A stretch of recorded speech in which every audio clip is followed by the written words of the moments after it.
video. It's long overdue. I keep recording it and I ended up not using the footage, so today we're gonna get it done. What's up, everybody? It's Bree back with another video, and today I'm gonna be going over some photography books and why photography books are important for both artists and history in general. So I first got into photography books after watching some videos by Willem Verpeek, which is a photographer on YouTube. I'm sure if you made it to my channel, I'm sure you probably already saw his. But he basically used to do some monthly favorites or photography favorites or whatever. Like, it's a lot of photographers that do them now on YouTube, including one of my favorite photographers, Fernandez.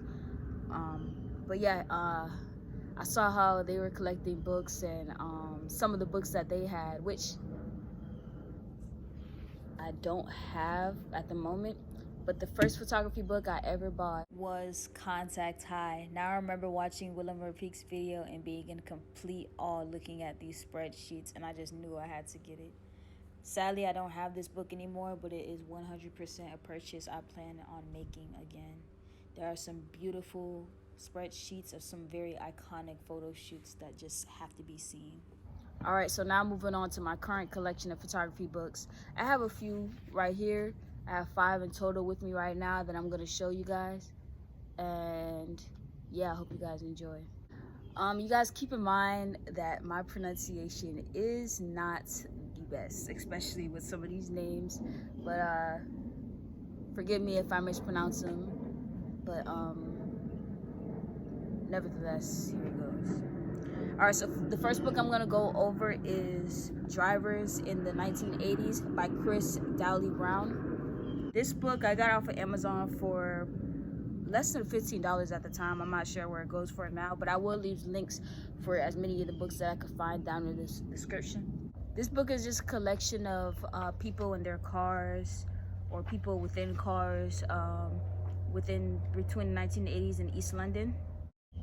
And it's not just cars, it's motor vehicles in general, but I don't know, I think the colors in this book are amazing, and the expressions and the different people and the variety of, you know, just the stories that these pictures can tell is just so beautiful.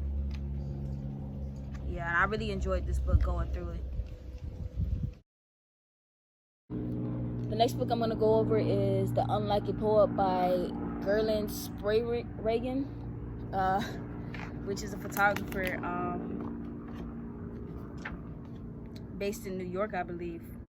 I actually got this book from an old teacher of mine, Miss Stacy Jenkins, which was actually my graphics design and photography teacher in high school.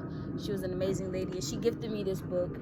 She gifted a good portion of the class this book.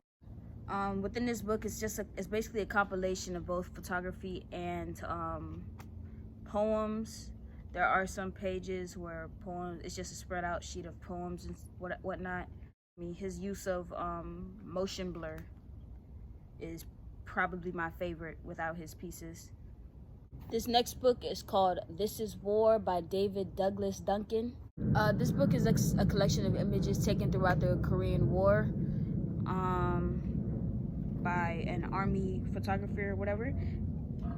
And honestly, I think it's so beautiful. The emotion that's captured in here and the expression, you know, just honestly, the whole book is completely beautiful.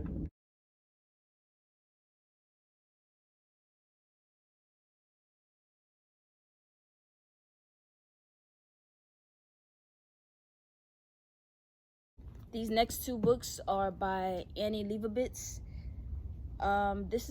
This one that we're starting off now is just called Photographs. It's a collection of her works and her portraits of famous people. This book is very enjoyable for me because I don't know, the creativity she uses throughout these pictures, and I don't know, capturing these people in their element per se is beautiful. I actually got this book off a website called Thrift Books, which is an amazing website for secondhand books if you're looking for it. I've never gotten the book off of there that was not in very good condition. There's one portrait of Pete Townshend, from the 1980s that is just so amazing to me. I believe he strummed his guitar with his fingers. So yeah, she has this picture of his hands just bleeding out against his face, and his calmness in it all is just, I don't know, I think it's a very powerful image. The last book I'm gonna go over is called Olympic Portraits by Annie Leibovitz. It's from the 1996 Olympics in Atlanta, Georgia.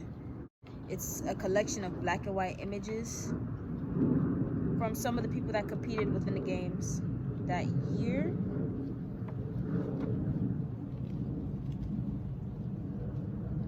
Her use of black and white in this is amazing. Basically, all the images in here have a perfect gradient between white and gray, black. And I think that's so beautiful. The grays in there are just, I don't know. It's a very beautiful image. I mean, very beautiful collection of images. So the reason I think these books are important for both artists and history is because for artists, when you lack your inspiration in your work, or you just need a fresh pair of eyes or a new way of looking at things, and how to photograph other things, social media isn't gonna always do it for you. You know, like a lot of times on social media, you really see the same amount, like the same concepts of work being posted and let out into the world. And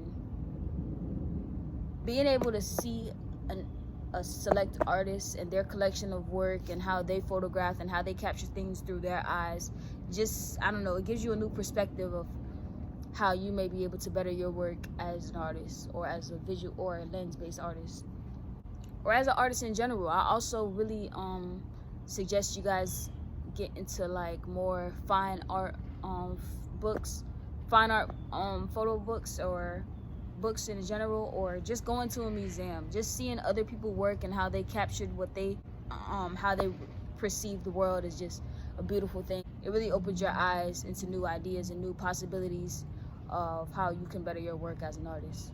And also in a historical sense, capturing these people and these objects and these places at the time is just a beautiful thing in general, because you get to see real time how everything's changing, how everything has changed since back then when these books were captured. And with that being said, I really encourage artists to print out their work, and also being able to see your work printed out on a large scale is just a beautiful thing. And it hasn't been something I've done in a while, but it is something I plan on getting back into within the upcoming months or years. Hopefully being able to print out and sell copies of my own photography book one day. If you guys like this video, please give it a thumbs up, like, comment, and subscribe. If you guys made it all the way to the end, much love, I appreciate you. Matter of fact, if you made it all to the end, comment donut in the comments. Random as hell, just comment donut if you made it all the way to the end of this video. Alright, much love, peace.